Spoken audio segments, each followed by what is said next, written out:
Selamat datang kembali di Sang Pembelajar Channel. Pada video kali ini, saya akan membahas mengenai tradisi filsafat Yunani kuno yakni tentang filsafat Stoikisme. Kenapa filsafat Stoikisme ini penting untuk dibahas kali ini? Karena filsafat Stoikisme ini masih sangat relevan dengan kehidupan manusia di era modern ini. Terlebih pada saat ini filsafat Stoikisme tengah gandrung-gandrungnya dibahas oleh berbagai kalangan. Dalam mengarungi kehidupan tentu ada banyak hal yang dialami oleh manusia. Namun dalam merasakan kehidupan, perasaan manusia terbagi ke dalam dua bagian, yakni rasa bahagia dan rasa sedih atau rasa sakit. Kedua komponen kehidupan tersebut merupakan keniscayaan dalam kehidupan yang muncul dan silih berganti. Namun seringkali dalam menghadapi kesedihan atau penderitaan, seringkali manusia tidak memiliki mental yang kuat, sehingga dampaknya kemudian menjadi beragam, mulai dari merasakan kecemasan, depresi ringan, hingga mengalami gangguan mental berat atau skizofrenia. Terlebih pada generasi muda, khususnya di era modern ini, potensi gangguan kesehatan mental merupakan bahaya laten yang tidak disadari keberadaannya. Namun dalam realitasnya telah cukup banyak merenggut kesehatan mental generasi muda. Kemajuan teknologi di sisi lain menjadi pemicu gangguan kesehatan mental. Seperti misalkan kasus-kasus bullying yang kian marak terjadi di sosial media pada saat ini. Tidak adanya kontrol dalam bersosial media membuat sebagian orang bebas untuk menghardik orang lain dengan alasan-alasan tertentu.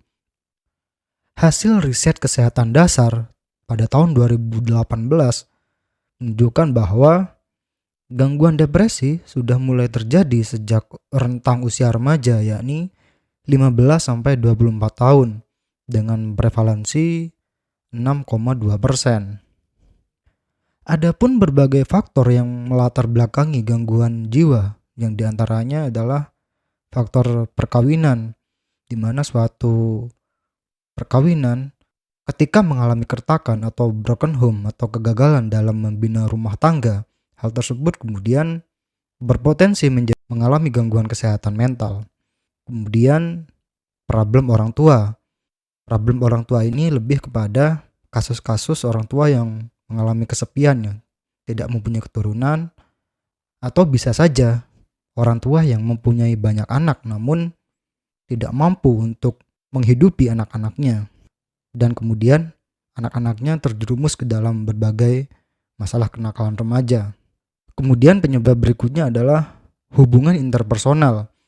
Hubungan interpersonal ini bisa saja konflik antara sesama rekan kerja ataupun seorang remaja yang menjalin suatu hubungan dan kemudian hubungan tersebut berakhir pada hubungan yang kandas atau putus cinta. Hal tersebut yang kemudian menjadi penyebab terbanyak bagi kalangan usia remaja yang mengidap gangguan mental. Kemudian masalah finansial dan pekerjaan. Jadi gangguan kesehatan mental juga berasal dari orang-orang yang mengalami masalah finansial yang tidak mampu menghidupi kehidupannya sendiri maupun keluarganya. Kemudian juga faktor PHK. Jadi orang-orang yang sebelumnya menjalani pekerjaan sebagai karyawan kemudian diberhentikan atau di PHK, itu juga menjadi penyebab seseorang mengalami gangguan mental. Kemudian juga penyebab terakhir adalah faktor trauma. Seperti contoh misalkan korban pemerkosaan, di mana si korban tersebut kemudian mengalami trauma berkepanjangan dan menjadi depresi berat. Kemudian gangguan kesehatan mental atau gangguan jiwa juga banyak jenis ya. Yang pertama adalah delusi atau waham, kemudian halusinasi, kekacauan alam pikir, anxiety atau kecemasan yang berlebihan, kemudian pikiran penuh dengan kecurigaan atau overthinking, kemudian menyimpan rasa bermusuhan, menarik diri atau mengasingkan diri dari kehidupan sosial. Kemudian juga pasif, jadi seseorang yang pasif tidak mau berhubungan dengan orang lain juga merupakan jenis gangguan jiwa. Kemudian sulit untuk berpikir abstrak. Dari berbagai kasus gangguan jiwa yang dialami oleh manusia, pada dasarnya secara dominan karena gagalnya mencapai kebahagiaan, di mana kebahagiaan tersebut adalah kebahagiaan yang bersifat pleasure atau kesenangan atau kenikmatan sesaat, bukan kebahagiaan dalam arti kebajikan seperti yang terdapat dalam etika eudaimonia. Dari pengalaman saya sebagai seorang peneliti sosial, di mana di lapangan tidak jarang menemui fenomena gangguan jiwa yang bahkan si penderitanya sampai dipasung oleh keluarganya dengan berbagai alasan karena membahayakan orang lain maupun untuk menutupi aib keluarga. Para penderita gangguan jiwa yang saya temui rata-rata masih berada dalam usia produktif. Ini tentu sebuah ironi di mana Indonesia sebagai negara yang berpotensi besar mengalami bonus demografi, namun justru di sisi lain sebagian generasi mudanya terbelenggu dalam penyakit gangguan jiwa. Kompleksitas di era digital ini semakin membawa generasi muda pada iming-iming kesenangan yang seringkali berada di luar kendali.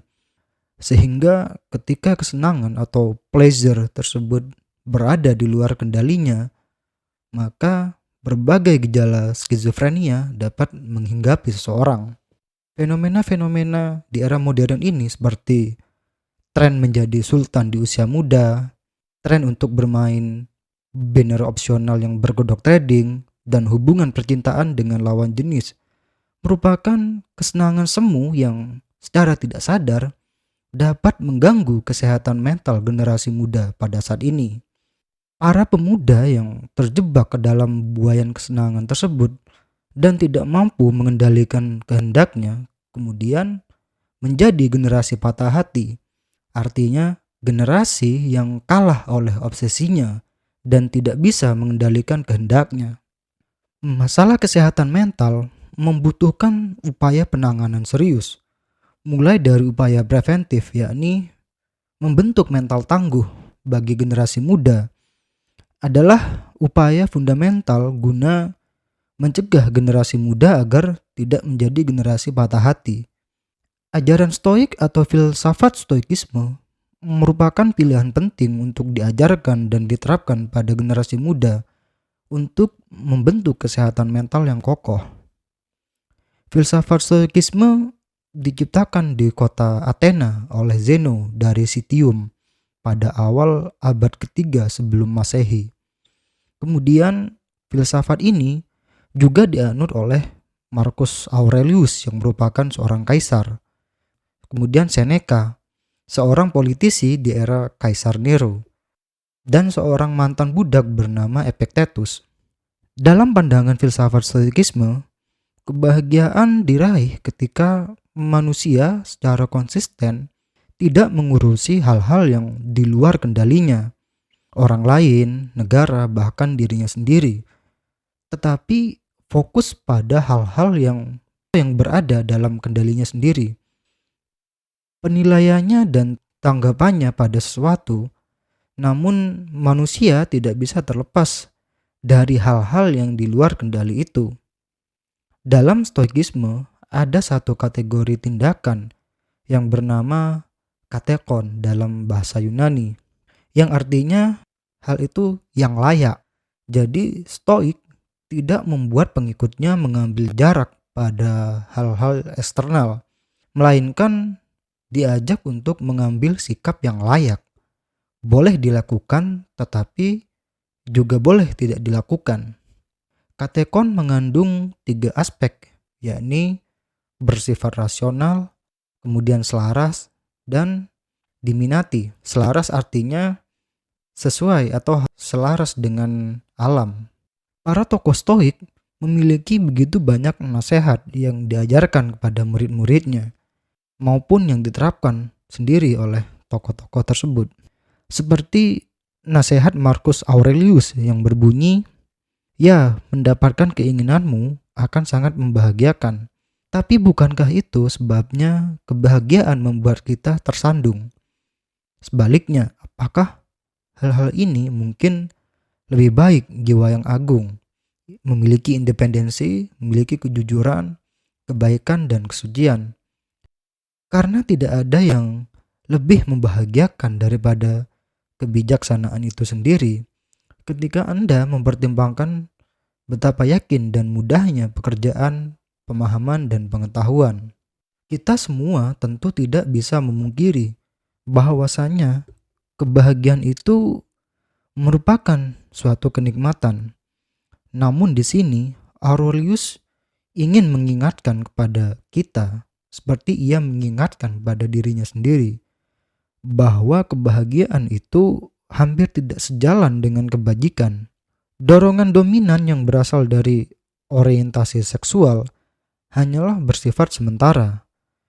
Begitu juga dengan kebanggaan atas suatu pencapaian seperti kekayaan ataupun karir. Kenikmatan semacam ini memang sangat menggiurkan. Akan tetapi hal itu akan memudar dan akan membuat manusia menginginkan lebih. Jadi ketika manusia itu memperoleh kekayaan, memiliki satu rumah misalkan. Nah, pada suatu waktu ia juga menginginkan rumah lagi. Begitupun seterusnya. Jadi keinginan manusia itu tidak ada batasnya. Marcus Aurelius dalam bukunya mengenai konsep kebahagiaan menjelaskan mengenai pentingnya akal pikiran kita untuk mencapai suatu kebahagiaan. Mengungkapkan pikiran Anda akan mengambil bentuk dari apa yang sering Anda pikirkan. Karena jiwa manusia diwarnai oleh kesan-kesan seperti itu. Jadi kita terus-menerus memiliki pandangan negatif. Memori kita akan mengulang yang terekam dan perlu kita sadari juga bahwa pikiran negatif lebih bertahan lama dan lebih melekat pada memori manusia dibanding kebaikan. Jadi pikiran negatif itu lebih melekat dan awet pada diri seseorang. Jadi ketika ada seseorang yang pernah disakiti oleh orang lain, maka kejadian tersebut atau rasa sakit tersebut akan lebih bertahan lama daripada orang tersebut mendapatkan perlakuan baik dari orang lain. Selain Aurelius, tokoh Stoik lainnya yakni Seneca dan Epictetus juga memiliki nasihat hidup. Salah satu nasihat Seneca berbunyi, "Jika kamu terus-menerus mengikuti pendapat orang lain, maka kamu tidak akan pernah kaya." Nah, nasihat Seneca tersebut memiliki makna bahwa gaya hidup hedonistik yang mengikuti tren itu hanyalah kesenangan sesaat yang sebenarnya membuat orang-orang menghambur-hamburkan uangnya dari hasil kerja kerasnya.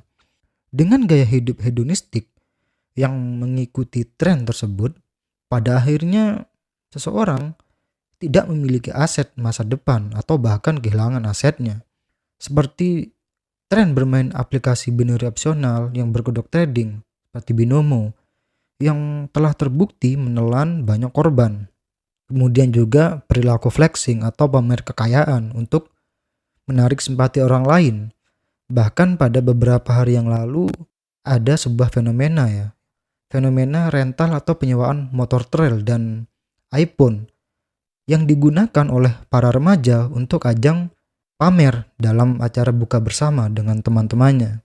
Nah, gaya hidup hedonistik tersebut merupakan jebakan bagi seseorang bahwasanya secara tidak sadar kesenangannya tersebut akan terenggut, dan ketika kesenangannya tersebut terenggut, kemudian timbul dampak di mana yang paling serius adalah potensi gangguan kesehatan mental. Kemudian nasihat berikutnya adalah dari filosof Stoik yang bernama Epictetus yang merupakan seorang mantan budak, di mana Epictetus memiliki sebuah nasihat yang berbunyi, bukan hal atau peristiwa tertentu yang meresahkan kita, tetapi persepsi kita akan peristiwa tersebut. Makna dari nasihat Epictetus tersebut ialah bahwa segala bentuk rasa sakit, kegalauan, kecemasan, dan kesedihan sesungguhnya berasal dari diri manusia itu sendiri.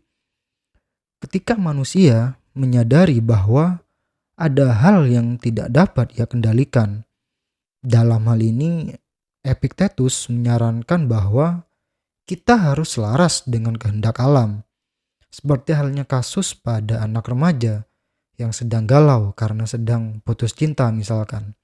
Seandainya remaja tersebut sadar bahwasanya hakikat mencintai itu bukan hanya memiliki, namun juga membiarkan seseorang yang dicintainya bahagia dengan pilihannya.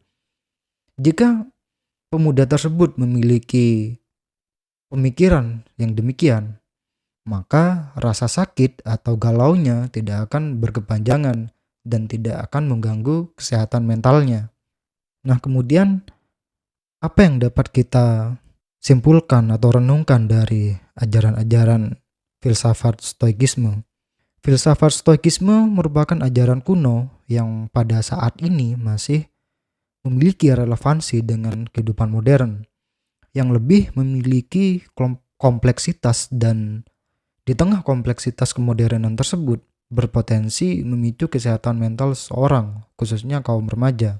Dengan demikian, filsafat stoik perlu dikemukakan lagi kepada para remaja guna memberikan pandangan hidup yang selaras dan harmoni dengan alam dan dapat meraih kebahagiaan yang hakiki. Kebahagiaan dalam arti eudaimonia atau kebajikan, bukan kebahagiaan yang bersifat kesenangan sesaat atau pleasure. Dengan ajaran stoik, para remaja juga diarahkan bagaimana meraih kebahagiaan yang hanya ada dalam kendalinya. Jadi, ketika para remaja telah memiliki akan arti hidup dalam ajaran stoik, maka kesehatan mental para remaja juga akan menjadi lebih kokoh. Dan terbitnya buku Filosofi Teras karya Henry Manampiring merupakan angin segar bahwasanya ajaran stoik kembali mendapatkan perhatian serius. Demikian video kali ini, semoga dapat mencerahkan kita semua. Salam akal sehat.